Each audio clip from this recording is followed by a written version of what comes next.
আজকে আসলে দেশবাসীর উদ্দেশ্যে একটি কথা বলতে চাই। আমাদের যে ইয়াংদের মধ্যে অত্যন্ত জনপ্রিয় বর্তমান বাংলাদেশে মোহাম্মদ আশরাফুল হোসেন আলম ওরফে হিরো আলম এবং রিয়ামণি দুজনে আজকে আমার কোর্ট চেম্বারে উপস্থিত আছেন।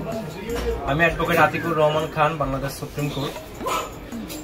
তাদের মধ্যে সাম্প্রতিক সময়ে আমরা বিভিন্ন ফেসবুক মিডিয়ার মাধ্যমে দেখতে পেয়েছি যে তাদের মধ্যে স্বামী স্ত্রীর মধ্যে একটা মিসআন্ডারস্ট্যান্ডিং এবং এটা অনেকদিন যাবৎ চলমান।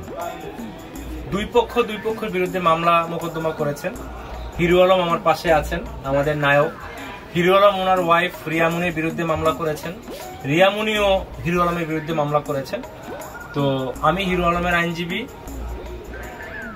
পরবর্তী সময়ে তাদের দুই পক্ষের মধ্যে আজকে আমাদের চেম্বারে সুষ্ঠু সমাধানের লক্ষ্যে আমরা দুই পক্ষকে ডেকে আপোষ মীমাংসা করিয়েছি এবং আজকে যৌথ আপোষনামার মূলে তাদের মধ্যে একটি স্থায়ী সমাধান হয়েছে এবং আমরা আশা করি আগামী দিনে, যেহেতু হিরো আলমের নেগেটিভ পজিটিভ দুইটাই ইম্প্যাক্ট আছে, কিন্তু পজিটিভ ইম্প্যাক্টে অনেক বেশি। হিরো আলম বাংলাদেশের একটা ব্র্যান্ড, অনেক মানুষ তাকে পছন্দ করে, অনেক ফলোয়ার।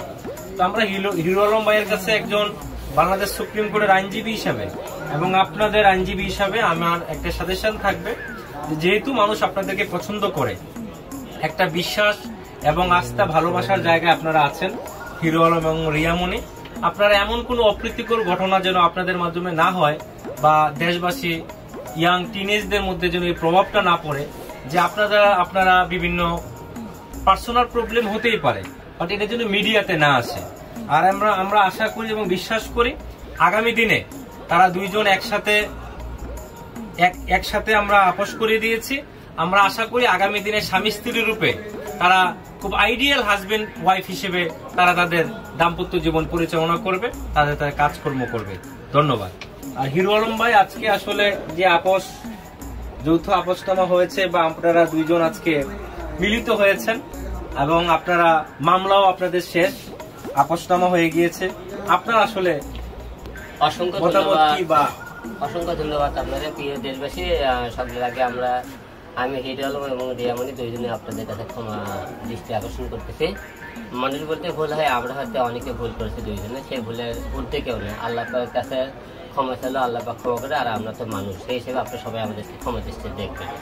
আর আমাদের দুইজনে রিয়ামণি এবং হিরো আলমকে দুই পক্ষে আমাদের আইনজীবী হিসেবে আমাদের আতিক ভাই আছে। আতিক ভাই আমাদের দুই পক্ষের কথাবার্তা শুনিয়ে এবং মামলা দুই পক্ষে আমাদের মীমাংসা হয়ে আমরা একত্রিত হয়েছে যে রিয়ামণি যে মামলা করেছিল সে মামলা উঠাই নিতেছে, আমি তো রিয়ামণির উপর যে মামলা করছি সে উঠাই নিতেছে। উঠে নিয়ে আমরা দুইজনের সামনে একসাথে সুন্দরভাবে যাতে সংসার করতে পারি এবং সুন্দরভাবে চলতে পারি এবং আমাদের দ্বারা মানুষ যারা কিছু শিখে আমরা এই ধরনের কোনো কিছু আপনাদের সামনে নিয়ে আসবো। এবং রিয়ামণির জীবনে যে ভুল করছে আমি চাবো যে তুমি যে স্ত্রী হিসাবে একটা স্বামীর এরকম দায়িত্ব এবং স্বামীর কথা মতো চলা, যে বারবার তোমার উপর আমার একটা অভিযোগ দিলে তুমি আমার কিছু কথা শোনো না। দেশবাসী সবার কাছে আমি ক্ষমা দৃষ্টিতে বলছি, আমাকে ভুল করলে আমি তাকে ক্ষমা দৃষ্টিতে দেওয়া অবশ্যই মাফ করে দেবো এবং সেই আমি যদি কোনো ভুল করি তুমি সেই আমাকে ক্ষমা দৃষ্টিতে দেখে বাকি জীবন যাতে ভালোভাবে চলতে পারে সেই হিসেবে দেশবাসীর কাছে দুইটি কথা। আসসালামু আলাইকুম, আমি রিয়ামণি। বিগত দিনে আমাদের মধ্যে যে ঝামেলাটা চলছিল এটা অ্যাকচুয়ালি অসুস্থ ঝামেলা আমি মনে করি। সম্পর্কের মধ্যে যখন তৃতীয় ব্যক্তি ঢুকে যায় তখন সম্পর্ক এরকমই এলোমেলো হয়ে যায়। তো আমরা আশা করছি আমাদের মধ্যে যেন কোনো তৃতীয় ব্যক্তি আর এন্ট্রি না নিতে পারে। আর আমাদের মধ্যে যে ঝুট ঝামেলা ছিল বা অভিযোগ ছিল, আমার উপরে অভিযোগ ছিল, আমার আলমের উপরে অভিযোগ ছিল, আমরা সবকিছু উইথড্র করছি এবং সামনে আগামী দিনে ভালোভাবে জীবনযাপন করব সেই আশা করছি। সবাই দোয়া রাখবেন আমাদের জন্য।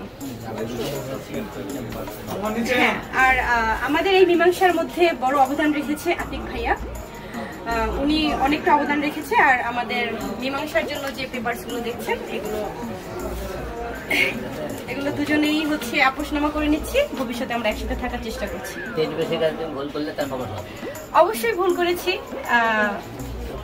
আপনারা দেখেছেন যে যখন রাগ ওঠে মাথায় তখন কিন্তু ভুল সিদ্ধান্তই নেয় মানুষ, রাগ মাথায় কঠিন সিদ্ধান্ত নিয়ে ফেলে। সো আমিও ভুল সিদ্ধান্ত নিয়েছিলাম, ভুল কাজ করে ফেলেছিলাম। এখন আশা করছি সামনে আর কোনো ভুল করবো না। Thank you so much.